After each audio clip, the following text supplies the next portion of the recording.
Arroyo y soy estudiante de la Corporación Universitaria Antonio José de Sucre, actualmente en el programa de Psicología en cuarto semestre.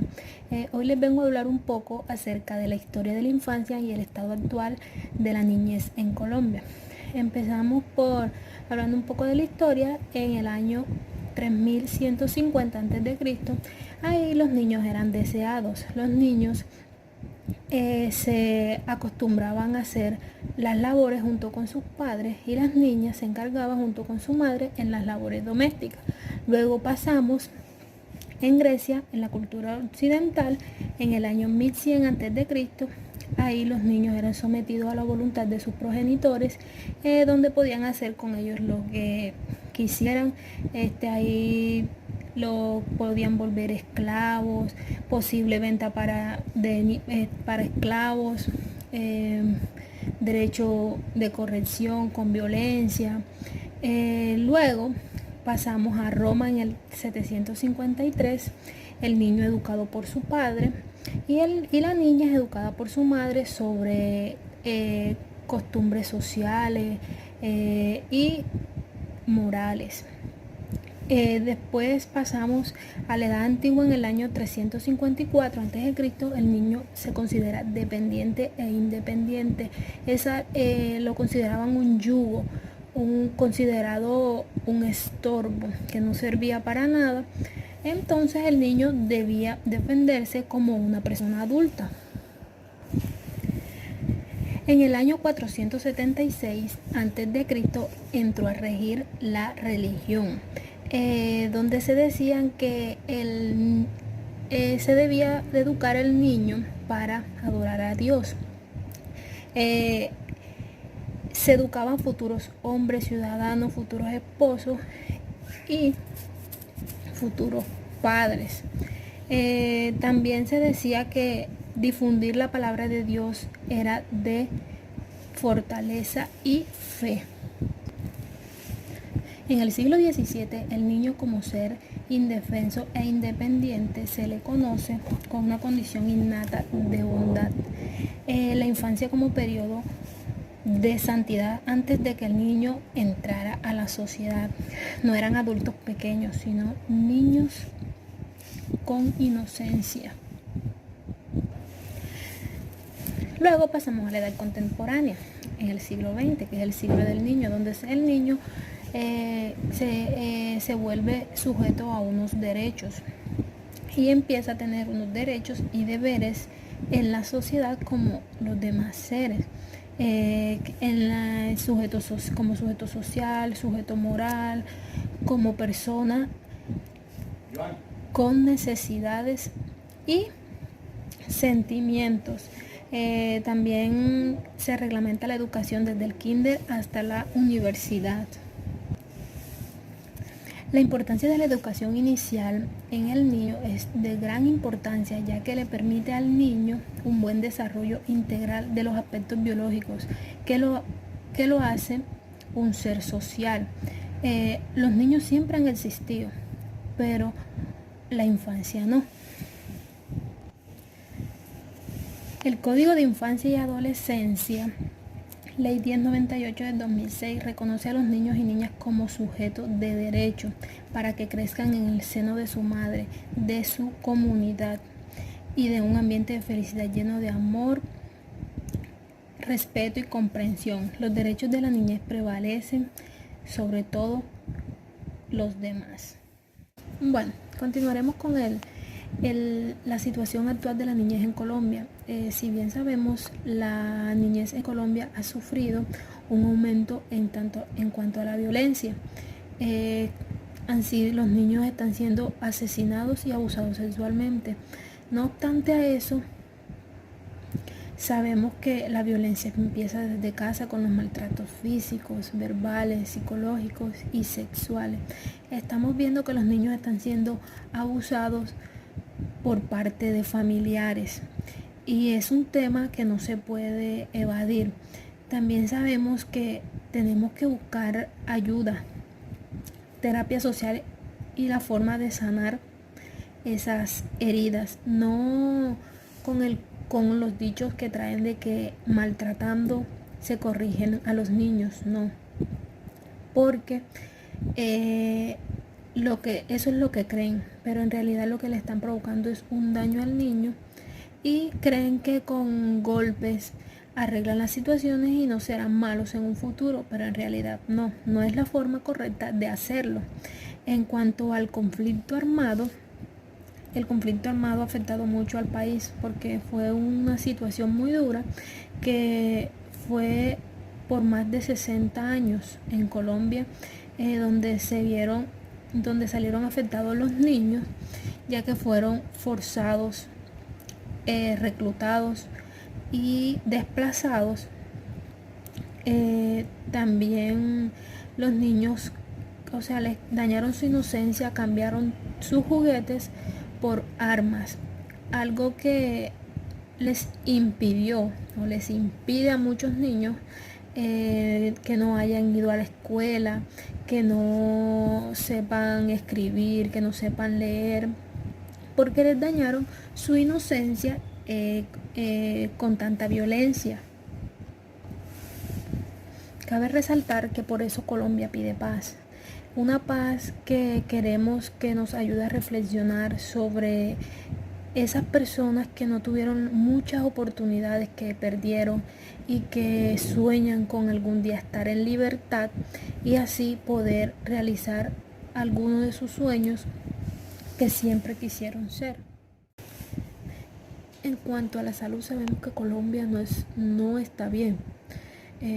Tiene mucha falencia, hay mucha muerte por desnutrición, hay negligencia clínica y también se cuenta con un programa de crecimiento y desarrollo donde se puede llevar a los niños a un control, también a un control de vacuna.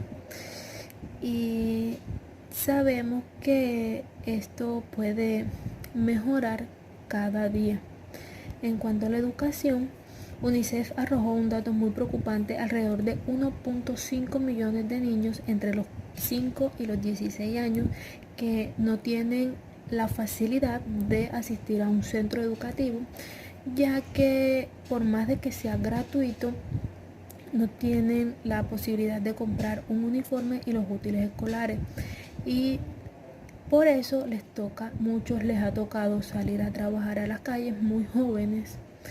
También se ven como niños muy pequeños los colocan a trabajar en las calles o a pedir y no les brindan un apoyo para la educación por la falta de vulnerabilidad. Pues somos vulnerables. Según Ana María Rodríguez, especialista en educación de UNICEF, explicó que en los niños indígenas las cifras son aún más angustiables y que la calidad de nuestro sistema educativo sigue siendo un reto para la entidad. Cabe recordarles que la educación empieza desde casa y a la escuela, las instituciones se van a reforzar, los valores se empiezan en casa. Muchas gracias, esto era todo. No se les olvide regalarme muchos likes en la cajita de abajo y mi compañera le sigue. Gracias. Hola. Hoy quiero hablarles de la teoría del desarrollo cognitivo. Su precursor fue Jean William Fritz Piaget, más conocido como Jean Piaget. Jean nació un 9 de agosto de 1896 en Neuchâtel, Suiza, y fallece un 16 de septiembre de 1980 en Ginebra. Jean fue un biólogo, epistemólogo y psicólogo que le hizo grandes aportes tanto al campo de la educación infantil como a la psicología. Bueno, ahora sí entremos en materia. ¿Qué es la teoría del desarrollo cognitivo? Esta es un proceso mediante el cual el individuo va adquiriendo conocimiento a través de todo aquello que lo rodea, desarrollando así su capacidad de inteligencia y sus capacidades de aprendizaje. El conocimiento para Piaget no era algo de un rasgo fijo, pues él decía que las personas iban aprendiendo a través de la maduración biológica que se obtenía en el aprendizaje con la interacción del medio que los rodeaba. Partiendo de allí, crea los procesos cognitivos, los cuales dividió en tres, como era el esquema, la asimilación y la acomodación. Piaget decía que la secuencia de estos tres creaban un equilibrio en el aprendizaje del individuo, pero si por una u otra razón el individuo se rompía alguno de estos tres o no se seguían en el orden que era, el aprendizaje se creaba un desequilibrio. Por tal razón, dice que el esquema es un concepto o una estructura que existe en nuestra mente, es decir, algo que ya sabemos, algo que ya fue aprendido. Mientras que la asimilación era el proceso mental que ocurre cuando el niño incorpora un nuevo conocimiento a los que ya existen. Y la acomodación era el proceso que ocurre cuando los niños ajustan la información a nuevos esquemas, es decir, cuando ya tenemos un esquema, o sea, un concepto previo, cuando ya tenemos una asimilación que es incorporar el nuevo aprendizaje, y cuando ya hacemos un ajuste de la información que ya teníamos y aprendimos. Ejemplo, el seno de una mamá. El niño sabe que el seno de su mamá es para alimentarlo, vas a satisfacer una necesidad que es ¿cuál? Alimentarse. En el momento que el niño tiene 1 año y medio, ya comprende que el seno de su mamá le va a satisfacer la necesidad, ¿cierto? Bueno, entonces, de una u otra forma, el niño debe ser destetado. En ese preciso momento, se le va a adquirir un nuevo método de alimentación. Pongamos, por ejemplo, el biberón o la mamila. En este caso, la textura y el grande de la mamila es mucho más diferente al seno de su madre.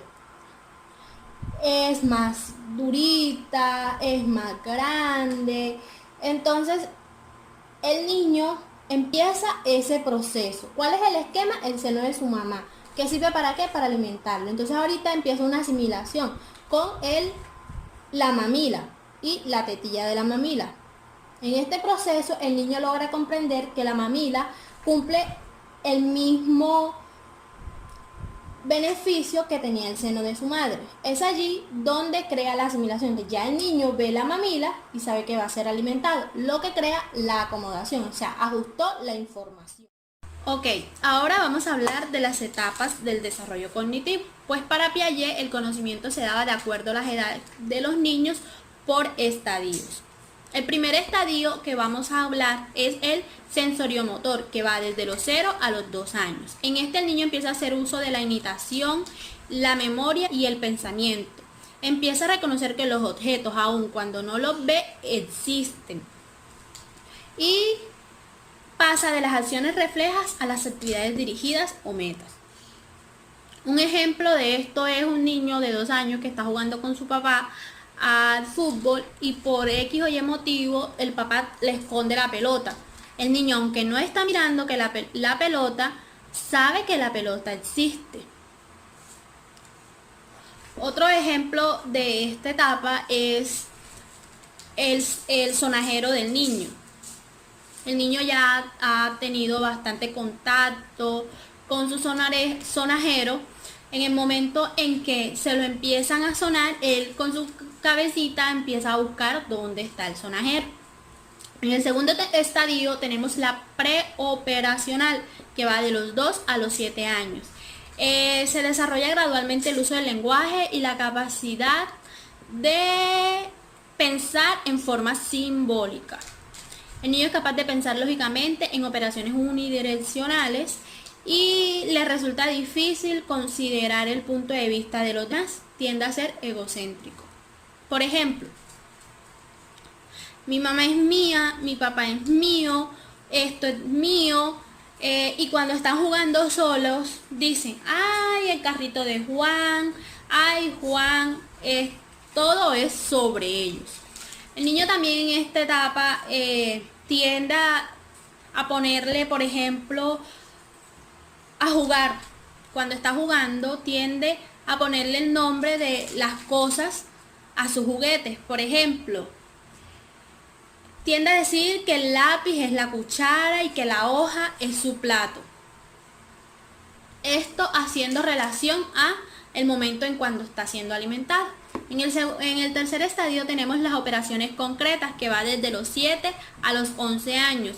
Aquí el niño es capaz de resolver problemas concretos de manera lógica, es decir, de forma activa. Entiende que las leyes de conservación y es capaz de clasificar y establecer series. Entiende la reversibilidad.